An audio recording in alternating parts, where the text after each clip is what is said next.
Photo ಅಂದ್ರೆ ನಿಮ್ಮ ಮನೆಯಲ್ಲಿ ಎಷ್ಟು ಜನ ಫೋಟೋ ಹಾಕ್ತೀರಾ, ಎಲ್ಲರದು ಗಂಡು ಮಕ್ಳು ಹೆಣ್ಮಕ್ಳು ಅಷ್ಟು ಜನದ್ದು 2 ಫಾರಮ್ಗೂ ಒಂದೊಂದು ಫೋಟೋ ಅಂಟಿಸ್ಬೇಕು.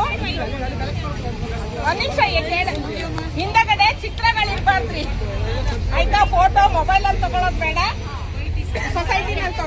ಸೊಸೈಟಿನ ಇದ್ರಲ್ಲಿ ಫೋಟೋ ಸ್ಟುಡಿಯೋದಲ್ಲಿ ಹೋಗಿ ತಗೊಳ್ಳೋಂಥದ್ದು. ಕಲರ್ ಫೋಟೋ ಹಾಕ್ಬೇಕು, ವೈಟ್ ಅಂಡ್ ಬ್ಲಾಕ್ ಫೋಟೋ ಬೇಡ. ಆ ಫೋಟೋನ ತಗೊಂಡು ಆ ಫಾರಂ ಅಂಟಿಸ್ಬೇಕು. ಒಬ್ಬರಿಗೆ 2 ಫಾರಂ ಕೊಡ್ತಾರೆ. ಈಗ ಹಸೀನಾ ಬಾನು ಅಂದ್ರೆ ಹಸೀನಾ ಬಾನುದು 2 ಫಾರಂ ಇರುತ್ತೆ, ಸೈಯದ್ ಮುಮ್ತಾಜ್ ಅಂದ್ರೆ ಅವ್ನ್ 2 ಫಾರಂ ಇರುತ್ತೆ ಆಯ್ತಾ. ಮನೆಯಲ್ಲಿ ಎಷ್ಟು ಜನ ಇರ್ತಾರೆ ಎಲ್ಲರಿಗೂ 2 ಫಾರಂ ಕೊಡ್ತಾರೆ. ಒಂದು ಫಾರಂ ನ ಅವ್ರ ಹತ್ರ ಸೈನ್ ಮಾಡಿಸಿ BLO ತಗೊಂಡೋಗಿ ಕೊಟ್ಟು ಸೈನ್ ಮಾಡಿಸಿ ನಿಮ್ಮ ಹತ್ರ ಇಟ್ಕೋಬೇಕು. ಇನ್ನೊಂದು ಫಾರಂ ನ ಅವ್ರಿಗೆ ಕೊಡ್ಬೇಕು.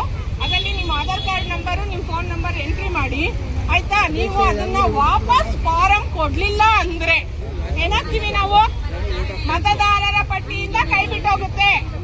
ಇಲ್ಲಿ ಜಾತಿ ಧರ್ಮ ಏನು ಇಲ್ಲ, ಅರ್ಥ ಆಯ್ತಾ. ಪ್ರತಿಯೊಬ್ರು ಎಷ್ಟು ಜನ ನಾವು ವೋಟ್ ಹಾಕ್ತೀವಿ ಅಷ್ಟು ಜನದನ್ನು ವಾಪಸ್ ಕೊಡ್ಬೇಕು. BLOಗಳು ಬಂದಾಗ ನಿಮ್ಮನೆ ಬೀಗ ಹಾಕಿದ್ರೆ ನೋಡ್ಕೊಂಡ್ರಿ ಫೋಟೋನ ತಗೊಂಡ್ರಿ ಈ ತರ ತೆಗ್ಸ್ರಿ ಆಯ್ತಾ. ಕಲರ್ ಫೋಟೋಗಳನ್ನ ಪಾಸ್ಪೋರ್ಟ್ ಸೈಜ್ ಫೋಟೋ ಅಂಟಿಸ್ಬೇಕು ಫಾರಮ್ಗೆ. ಅಂಟಿಸಿ ನೀವು ಅದನ್ನ ಫಿಲ್ ಮಾಡಿ ಕೊಡ್ಬೇಕು. ಆ ಫಾರಂ ಅಲ್ಲಿ 2002ನೇ ಸಾಲಿನ ನಿಮ್ಮ ಏನು ಹತ್ತಿರ BLO ಇರ್ತಾರೆ ಅವ್ರ ಹತ್ರ ನಿಮ್ಮ ಕ್ರಮ ಸಂಖ್ಯೆ, ನಿಮ್ಮ ಹೆಸರು ಅಥವಾ ನಿಮ್ಮ ತಂದೆ ತಾಯಿ ಇರುತ್ತೆ. 2000 ನಂತರ ಮದುವೆ ಆಗಿರೋರು ಅಂತಂದ್ರೆ ತಂದೆ ತಾಯಿ ಇರುತ್ತೆ. ಆ ಕ್ರಮ ಸಂಖ್ಯೆನ ಹಾಕಿ ವಿಧಾನಸಭಾ ಕ್ಷೇತ್ರ ಸಂಖ್ಯೆ, ಭಾಗದ ಸಂಖ್ಯೆ 3 ಎಂಟ್ರಿ ಮಾಡಿ ಕೊಡಿ.